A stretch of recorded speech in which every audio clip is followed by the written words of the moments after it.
If you're watching this video, you've probably downloaded one of the spreadsheets made by property planners. Thank you very much for your download. As fellow landlords, we understand the challenges of property management. Our mission is to share the tools we've developed to simplify your business operations, allowing you to focus on what truly matters. And now I'm going to turn it over to Chris to walk you through how to use it. Hey everyone. In this video, I'm going to explain how to use the rental property bookkeeping spreadsheet to make your life easier so you can focus more on property management and running your business. Without further ado, let's get started. The first sheet you'll see is the Welcome Sheet. This sheet provides a basic overview of what the spreadsheet can do with some basic instructions to get started. Let's move on to the Setup Sheet. This is the Setup Sheet. This is the sheet that other sheets will pull information from for the drop-down lists. Throughout the other sheets, you'll see drop-down lists being used. The nice thing about drop-down lists is that it makes inputting data easy because you don't have to type. And secondly, it keeps data entry consistent, which is especially important when creating formulas that use that information. That being said, it's important that you take the time to enter all the information you have about the properties and account categories up front. Let's work through an example of inputting information into the setup sheet. At the top, you'll see a field to input the fiscal month and year start. This would be the starting month and year for your annual financial reporting period or bookkeeping period. If you own properties in your personal name, your annual reporting period for income taxes is normally January to December. If you own properties in a corporation or business, then your fiscal starting month might be another month in the year. Just double-click the date field, and it will open a calendar for you to select a date. Next, we will input a property into the Properties table. If you look down the left side of the table, you'll see an entry number. For this table, it goes to 10, which is the maximum number of entries. Let's go ahead and input a property. 1428 Elm Street, in the state of New York, a zip code of 5555, and a description of single-family home. Next, we will input an income category. You can keep this category simple and just input one category and call it rent. But if you have properties with multiple units or different types of income like coin laundry, and you want to track that income, you can add categories as needed. You can see that I already have some examples here. Let's add one more and call it student rental for the new property I just input. Now, let's input an operating expense. Operating expenses are direct costs associated with running your rental property. We'll input one for cleaning. We'll move on to indirect expenses. Now, let's talk about this one for a minute before we input an example. Indirect expenses are costs that are not tied to a specific property, but needed to manage your business. Let's say you have a smartphone that you expense through your rental property business. That's an indirect expense that applies to all properties and day-to-day operation of the business. Another example is car gas. This spreadsheet will track indirect expenses as a separate category. We'll input one for virtual assistant. Next, we'll go over the debt categories. I want to talk about this one a little bit. This spreadsheet can calculate net cash flow and pre-tax cash flow. So what's the difference? Net cash flow is simply what you have left over from the money coming in and money going out. For example, it's what you have left over after collecting your income, paying all expenses, and mortgage payments. Pre-tax cash flow is the cash flow that is taxable. Pre-tax cash flow is the same as net cash flow, except that it excludes the principal payback of your mortgage payment. But it does include the interest portion of the mortgage payment, since the interest is tax deductible. It also excludes capital expenses. As you can see, I already have a mortgage payment category called mortgage and a mortgage interest. So I'm not going to input anything, but we'll go through an example later of how to use this. I want to emphasize that if you want to track mortgage interest and calculate pre-tax cash flow, you must include the word interest in the category name, as the formulas in the sheet will look for this term. When typing the word interest, The letter case doesn't matter, but you need to get the spelling correct, which is Interest. Finally, let's input capital expenses, also known as CapEx. Capital expenses are significant expenditures that improve, extend the life of, or add value to a property. For example, a new roof or major renovation like a kitchen upgrade. Capital expenses are typically not fully deductible in the year they are incurred. Instead, they are capitalized, meaning they are added to the property's cost basis and depreciated over time. Your accountant will help you figure out what depreciation rate to apply. Let's go ahead and input new roof. This is where you're going to spend the majority of the time getting your spreadsheet up and running. Let's work through a few examples using the new property and account categories we just input. Here's a tip when it comes to using the drop-down lists. The best way to input information is from left to right. So, for example, property, account, then category, and you'll see why in a minute. The order in which you input data into the other fields doesn't matter. Let's start with a date, December 1st, 2023. We'll select 1428 Elm Street as the property. Then select Income as the account. Now you'll notice the category drop-down is limited to just the income categories. In other words, the category drop-down list is dependent on the account selected, which is why you need to input the drop-downs left to right. We'll go ahead and select Student Rental as the category, input $3,000 as the amount, and input a note paid on time. Next, I'll repeat the process for operating expenses. We'll select Cleaning and input an amount of $100.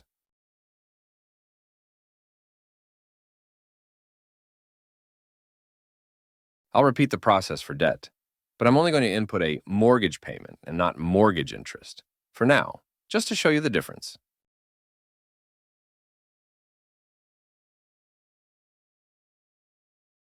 Now let's repeat the process for a capital expense. We'll select New Roof and input an amount of $4,000.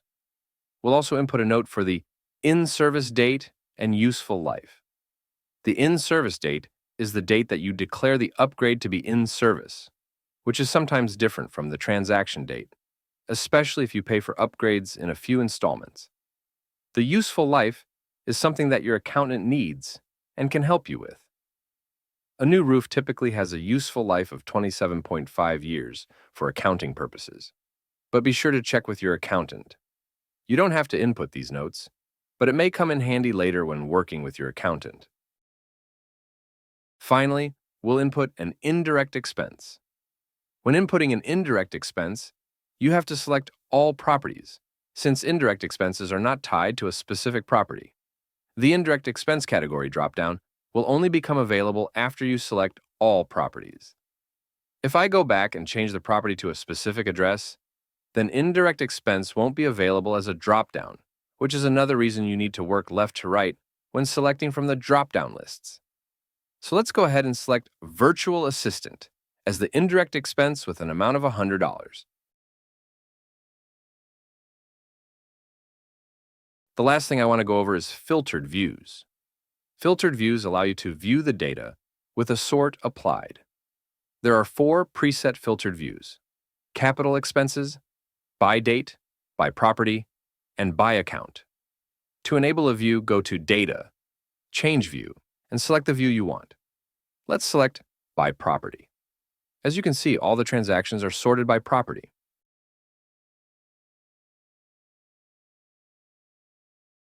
Now let's select capital expenses. This is useful when you want to print just your capital expenses for your accountant, since they are treated differently than all other expenses. To exit the view, simply click on this X on the top right, or go to the menu and select Data, Change View, then click on Exit View. That's it for the inputting of transactions. Before moving on from here, there are 5 tips I want to go over. 1. Don't use the Insert Row feature. There are hidden formulas on the right side of the sheet that make the drop-down lists work. If you insert a row, it will break this feature. If you accidentally insert a row, just click Undo. The undo feature is your best friend. 2. If you edit the descriptions of any drop-down items in the setup sheet, they will show as invalid on the transaction sheet. Let's try this. I'll go to the setup sheet and change the operating expense category description for lawn cutting to lawn mowing, and let's see what happens. As you can see on the transaction sheet, there's a little red triangle beside the transaction that was previously selected as lawn cutting. If I hover over the red triangle, it gives me a warning saying it's invalid. To fix this, you'll have to reselect the affected dropdown. Always double-check your dropdowns for this red triangle. If you see it, then there is a mismatch between the current dropdown selection and what you specified in the setup sheet. 3. You can use the delete row feature, but I recommend just re-entering data over the row. 4. If you're deleting data, you can select cells and just press the delete key. But if you delete the receipt field, it will delete the checkbox. 5. Copying and pasting works. Just copy data from a row and paste it. Now let's see how all this data looks on the dashboards. This is the monthly dashboard that summarizes data and calculates the key rental property performance indicators, such as cash flow and net operating income. It also provides charts to help you visually understand the performance of your properties. There are 2 items you can select, which are month and property. If I select December 2023 as the month and 1428 Elm Street as the property, the table and charts update automatically. You will also see the financial summary doesn't show debt interest, and the pre-tax cash flow will be the same as net operating income. That's because we didn't input any mortgage interest. Later, I'll input mortgage interest, so you can see the difference.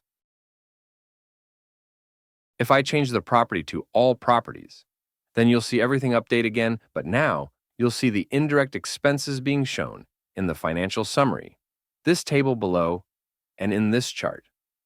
Remember, indirect expenses are business costs not tied to a specific property, which is why they show up when selecting all properties. Now, let's go over the financial summary numbers. You'll notice my net cash flow is negative this month. That's because we had a big capital expense this month to install a new roof. However, the pre-tax cash flow is positive. As mentioned earlier, pre-tax cash flow is the cash flow that is taxable. It is calculated by income minus operating expenses, minus indirect expenses, and minus mortgage interest expenses. Mortgage principal payback and capital expenses are excluded. Now, in reality, your accountant has the ability to deduct capital expense depreciation from your income, but that is best left to your accountant to handle. Now let's go back to the transaction sheet and input mortgage interest to see what happens. So let's go ahead and input a mortgage interest transaction of $1,200 for 1428 Elm Street in the month of December 2023.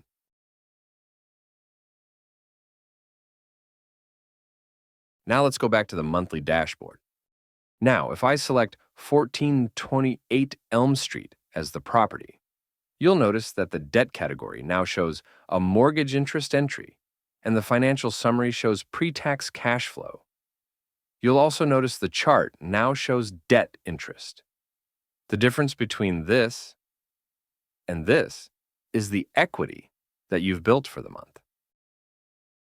The annual dashboard works similar to the monthly dashboard. It will help you analyze the performance of your properties over the year.